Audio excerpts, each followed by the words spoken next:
Well, good morning, everyone. Hope everybody's having a fantastic day.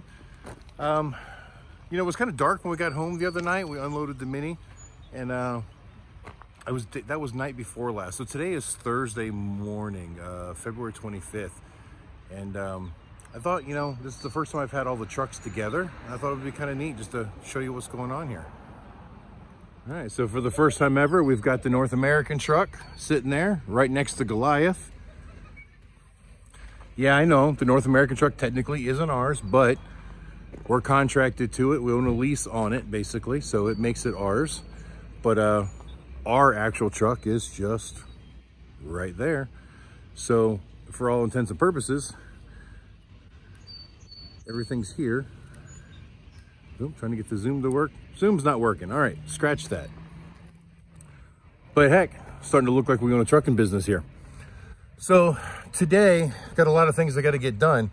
We got to get to bike week next week. So I still have that small load in the back of this trailer that's got to get delivered, and we're planning on delivering it tomorrow morning, but we haven't fixed the problem with the truck yet, and I don't want to have to keep doing our jerry rig. So just a refresher, you get down here, you can see right there where this embossment is broken. I don't know if I get the angle just right in there. There you go. You can actually see it's broken right there. But if you look inside, there's plenty of thread left in it for a decent engagement. So I'm going to run and see if I can't find a tap. I can re-tap that and clean up the threads on the fitting, or replace the fitting, because this air dryer assembly works fine. And I look at it like this. If I were to take this to a shop, they'd say it's junk, replace it. That unit is just shy of $500 at the Freightliner dealership. So even if I go spend $20, $30 on a tap that fits it, I already checked my tools. I don't have one to fit that size pipe thread. I got a good chance of saving myself a bunch of money. Structurally, it'll be sound, and it'll cost a whole lot less. And if I fail, well, it's still broken. I really can't go backwards. I mean, it's already messed up as it is.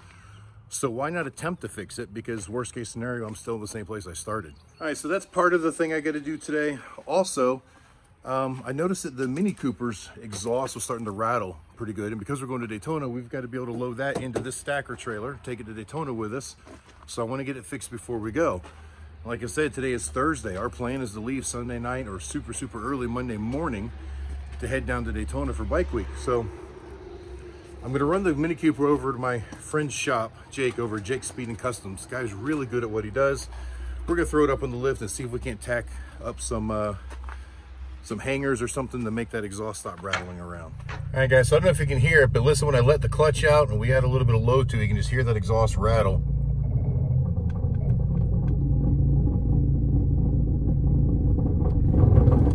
I'm hoping that's coming through, but it sounds terrible, so we're gonna see if we can't get that fixed at Jake's.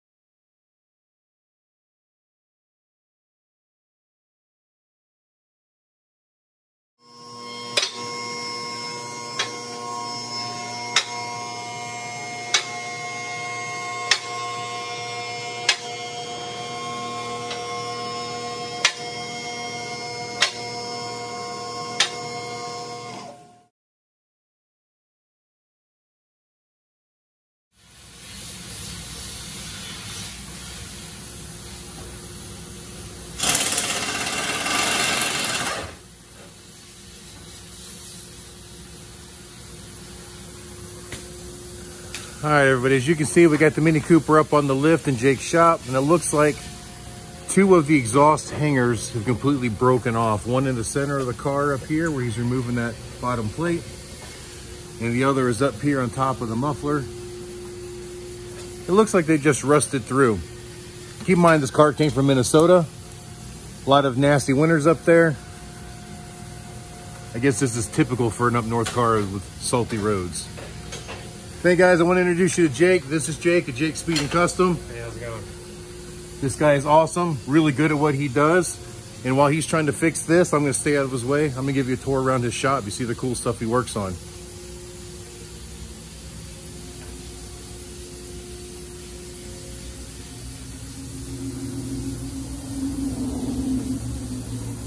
does everything from simple repairs to complete customizations. He prefers the custom stuff, but you know, sometimes the repairs keep the doors open. But just to show you some of the quality of the work that he does, he picked up this little mini truck. I think it's made by Mitsubishi or something like that.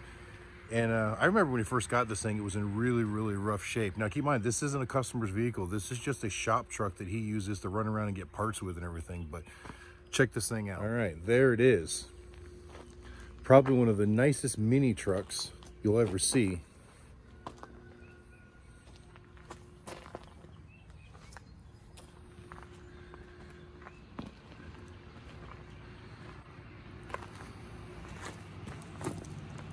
Of course, it's dirty from sitting out here, but he uses this thing all the time. Did a complete frame off restoration on it. See how nice the frame and everything is on it. The underside of the cab and the bed all have this bed liner coating on it. Just did an absolutely fantastic job.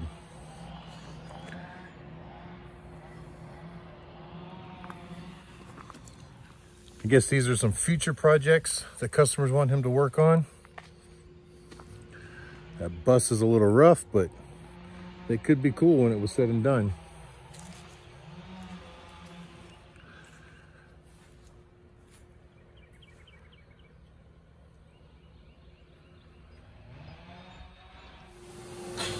See here, got another complete frame off restoration. And the chassis for it is right here. Yeah, it's collecting dust, but the chassis is pretty much done. Every bushing, brake line, everything has been completely replaced on it.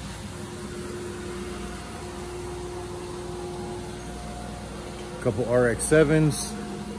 I'm not sure exactly what this thing is. It's looking like a Honda or something, but it's tubbed out like a little mini drag racer.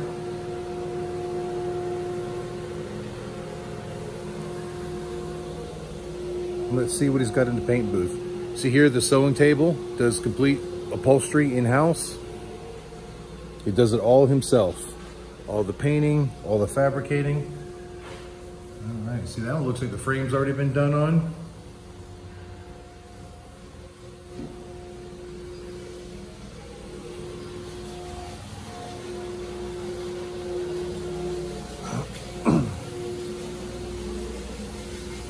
I know this little Honda's been in here for a long time, but it's been a complete restoration as well, with a lot of customizing. Completely repainted and still in reassembly. I think there were a lot of mechanical issues with it as well when it came in.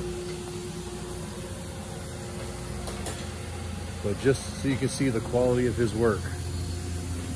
Another thing too, he has a full CNC plasma cutter machine.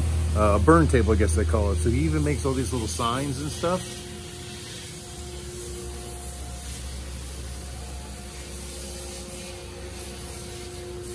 He's got his own powder coating setup. So he cuts the signs out, paints them, powder coats them, whatever the customer wants.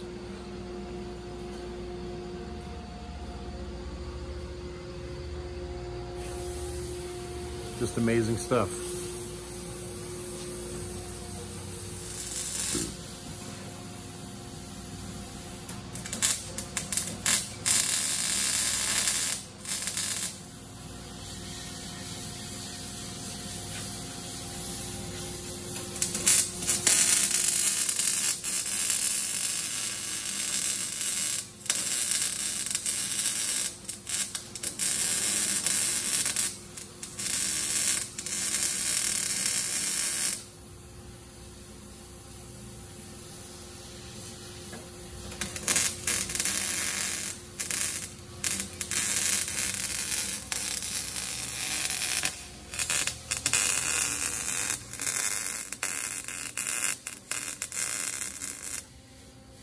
All right, guys, so I'll show you what he did here. You can see there's a, well, if I can get to the camera, there you go. So the bar that ran across that was welded to the exhaust and into the rubber isolators was completely rusted through and sheared off. And that's not a part that you can replace. So we found 2 bolts, put them in there, welded it, so it's still in the rubber isolators, So you're still gonna have the shock absorption from it and not get the vibration transfer into the car, but it'll support the weight.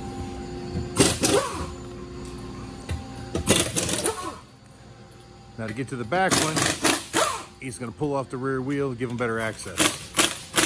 All right, everybody, while we got the car here, we decided to go ahead and change the oil on it. I had ordered the oil products for it a while back, right after I first bought the car.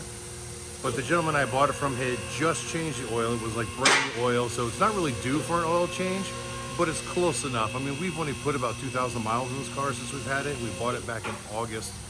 It's not our daily driver. So this is what we're going to use. I had to get a different product than I normally use because this is a European car. I mean, yeah, it's mini, it's English, but it's actually built by BMW. So for the very first time, I get to use the European oil. So this is what we're using. All right, so this is the AMSOIL European formula 5W40. So that's what we're gonna put in the engine. And the transmission is gonna get the manual synchromesh transmission fluid. I have no idea when the transmission fluid was done last, so I'm just gonna do it that way it's done.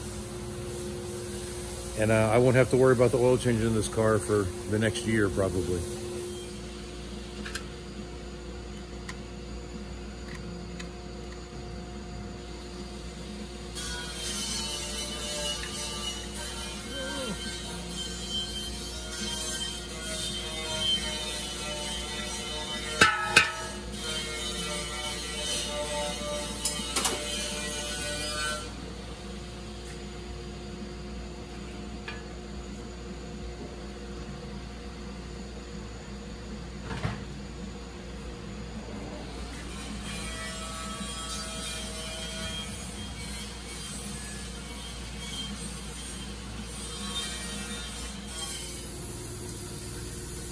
I don't know if this is coming through on camera or not, but we drained the transmission fluid. Of course, you can see there's a very jerry-rigged repair on there that I wasn't aware of.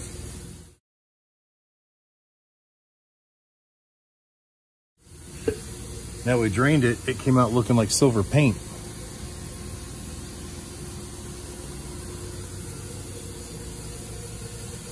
Yeah, I'm gonna say that's a problem. You know, we got this car really cheap, and now I know why.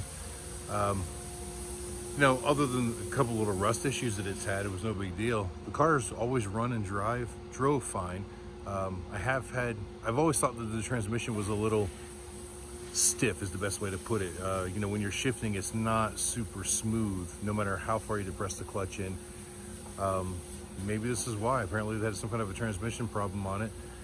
But I wish I would have had the camera ready when he pulled that plug. You know, it literally looked like silver paint coming out. It wasn't just a little bit of metallic. It was very, very metallic. No big chunks, so I don't know what exactly is going on in there, but it looks like we're gonna need to start looking for a transmission for the car. All right, guys, so now Jake's pouring that AMSOIL European motor oil in there. And just so you know, Jake is an AMSOIL retailer. He sells the AMSOIL product here.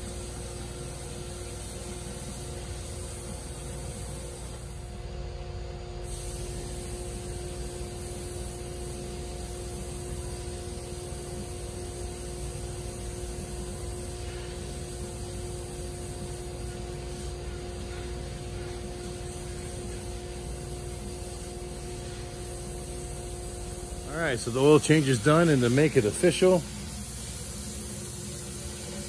to run the AMSOIL decal.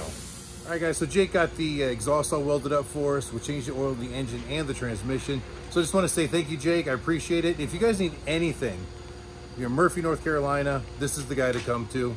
So come see him. If you need AMSOIL stuff, or you need custom work done or anything like that, Jake's your guy. Everybody, we got that done, and I did a bunch of running around town, and I finally found that 1/2-inch tap that we need to fix this air dryer on this truck. Turns out the CarQuest had it, but they're the only place in town that did. So I wasted a bunch of time running around trying to find it, but I finally got it, so hopefully we can get this fixed. But just as another note I want to point out here, those of you that are familiar with Goliath, you can see here the two trucks are nose to nose. I think the Freightliners are sticking out a couple inches further than Goliath. But if you come back here to the back,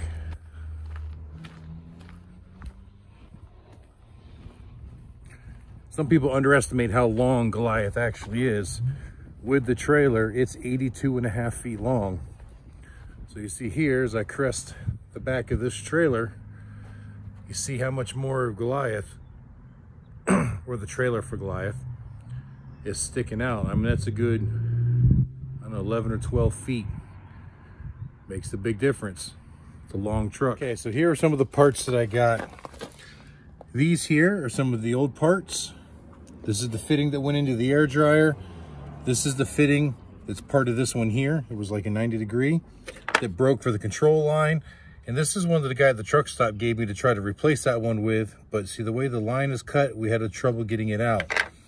And this is our size line, which is 1/4 inch. So just in case I needed a little bit more depth into that thread, I got a nipple. Here's the tap to try to fix the threads. And then here's an array of a couple different fittings that I may or may not need in doing the repair. And I figure whatever I don't use, I can always return to the Lowe's, but I wanted to have them here on hand just in case.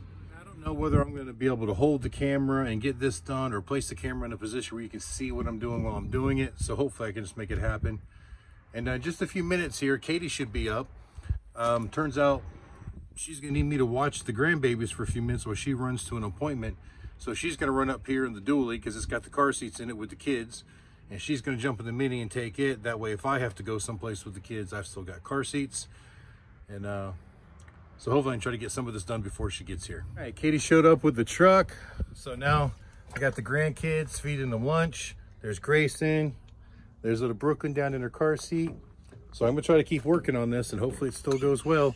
As long as they're happy and occupied, I should be able to continue what I'm doing. All right, so it looks like I made it work. I know I'm talking loud here to get over the alarm and the sound of the truck, but we are building air pressure. I don't see any signs of leaks. So we'll just have to wait and see if it does the cutout when it's supposed to. All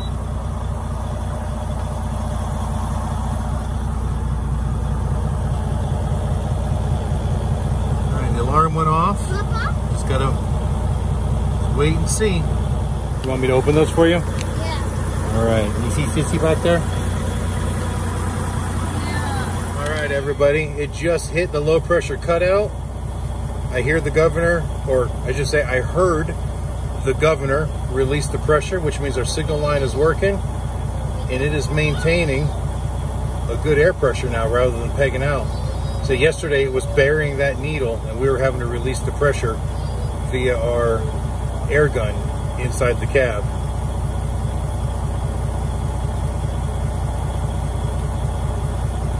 So now I'm going to shut the truck off. We'll check it for leaks. It's okay, Pumpkin. It's okay. I know. What'd you say? What'd you say?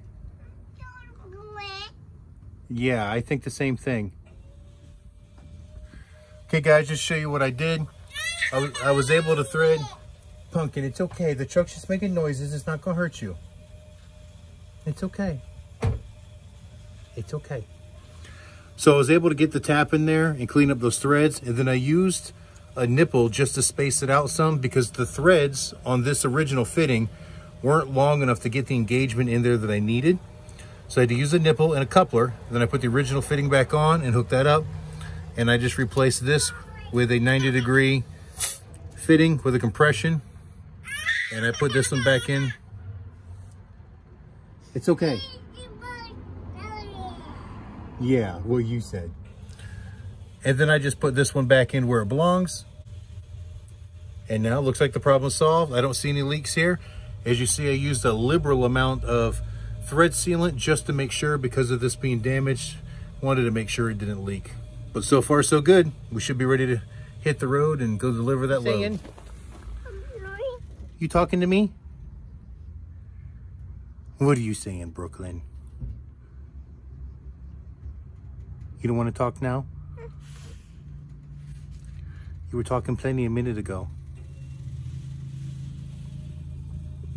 I know the truck's making all kinds of noise, huh? All in all, this repair wasn't really that bad. That tap at the CarQuest costs $20, like $19.99, and then the two fittings I used combined were $12 to $15, somewhere in that area. That new dryer would have been $500. If I'm not mistaken, Freightliner said $479 through them. Might have been able to find it cheaper online, but either way, I was never going to get it for 35 bucks. So about $35 into the repair at the most, and gonna call that good. So hopefully that works out. So I hope you enjoyed this video. If you did, please hit the like button, subscribe, and share the video if you can. Some of these little simple do-it-yourself things, you know, that can save you a bunch of time and money, and even the fact that we were able to fix it on the road to get us home, it saved us from having a tow bill plus a really expensive dealership bill. These are things that, you know, I'm hoping other viewers will find helpful if they do get in a situation like this on the side of the road. Now they might know how to fix that and at least get home. All the expenses that come with a roadside failure or incident such as this. So until the next time I see you guys, keep those engines running.